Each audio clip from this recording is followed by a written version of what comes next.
Hello, so welcome to Macomb City Hall. It is the 10th of July, Friday afternoon, end of a rather really hot week here in Macomb, temperature and humidity wise.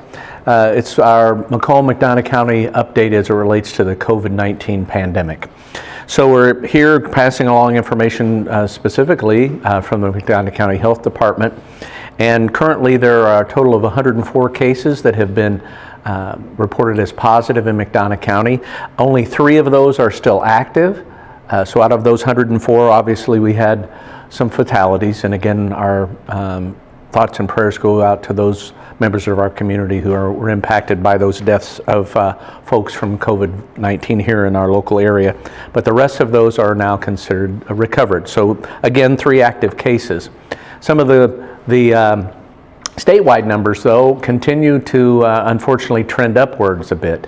As recently as just about an hour ago, the Illinois Department of Public Health reported slightly over 1,300 new cases in the state of Illinois, a little over 1,000 yesterday, around 900 the day before. Last week, however, we were tracking those numbers and they were in the 400 and 500 range. So there would have been some anticipation that as we opened up into phase 4 that there would be some additional cases because of folks' lack of complying with social distancing and those things that we know should mitigate this. We'll talk a little more about that in just a minute.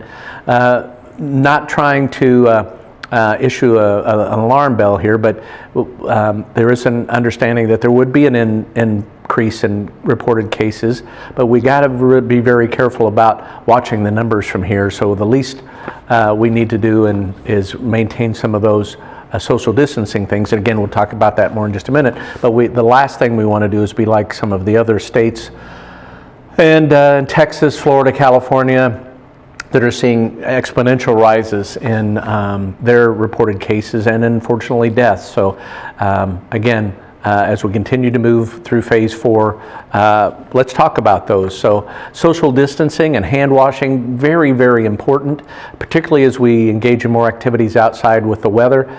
Social distancing is still an important factor, probably one of the most significant factors, along with washing of hands and then face coverings, whether you call them face masks or whatever. The idea is to reduce the spread through control of the area around your nose and mouth. So we would again remind you of the importance of those, especially as we continue to interact more freely, we'll say, in phase 4. And to that end, there's been a local grassroots effort to remind folks about the value in wearing a face covering and saving lives. So here's a picture of the campaign that's been started by a local woman. Many of you may know her name's Jackie Foxhall, but it's a very good message and it's being spread through the grassroots efforts. You should see a lot of signs in the community reminding you that your opportunity to save a life comes from simply wearing a mask. So again, as you see these signs out in the community, remind yourselves of that importance. And the health department is reminding us of those simple steps. Again, those steps that we've shared with everyone from the very beginning: social distancing, even outdoors, hand washing, and then of course wearing face coverings. A couple of things we want to share with you relative to the community. As we've kind of included this in this pandemic, we've talked about the issues that have been ongoing as it relates to the census and how important that is.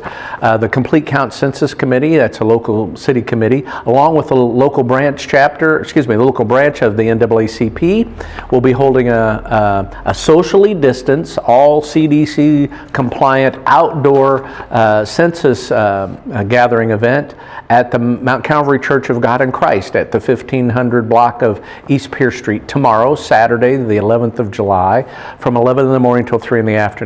Be an opportunity to get information and actually participate in the census. There'll be members from the Complete Count Census Committee along with city staff there who are volunteering their time, along with other volunteers in the community from the NAACP and other folks, to get the opportunity for folks to complete the census online there with laptops.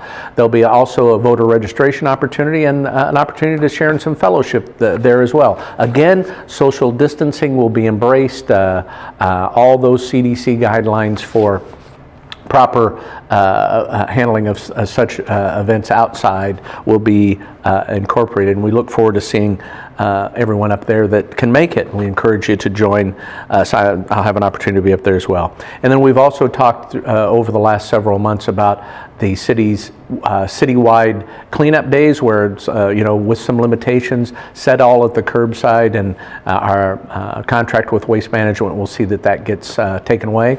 Again, we let you in on some information earlier a week or so ago, and we just want to remind you that there is a commitment to do that now. The dates are the week of August 10th through your normal pickup days that week, and then if you live in the northwest side of town, there'll be another opportunity on the following Monday, which is the 17th of August, to set out another load of whatever you're trying to clean up at your house. So again, the citywide cleanup, August 10th through that entire week, and then a second pickup in the northwest quadrant on the 17th. All that information is available on the city's website, Downtown Development's website. It's readily available, and there are some restrictions on what you can put out there, some hazardous waste, things like that. But by and large, it's a pretty broad group of items that you can set out and be assured that Waste Management is going to take care of it.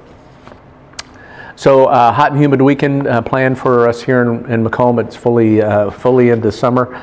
We did remind you that, again, as you're out engaging in activities, to be very cognizant of the fact that the virus is still here, and it's still important for us to be mindful of that, practice those measures that we all know. And if you're concerned about being exposed to COVID-19, the hospital's nurse triage line is still available. It's not necessary, though, for you to pre-register for that. You can drive directly to the testing site located on the southeast portion of the MDH campus. Plenty of signage.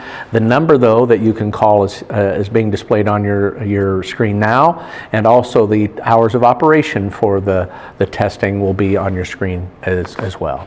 So if you're having any symptoms or you believe you've been exposed to COVID-19, the testing station is up and still operating well. So for now, we wish you a good weekend, and we'll be in touch again soon.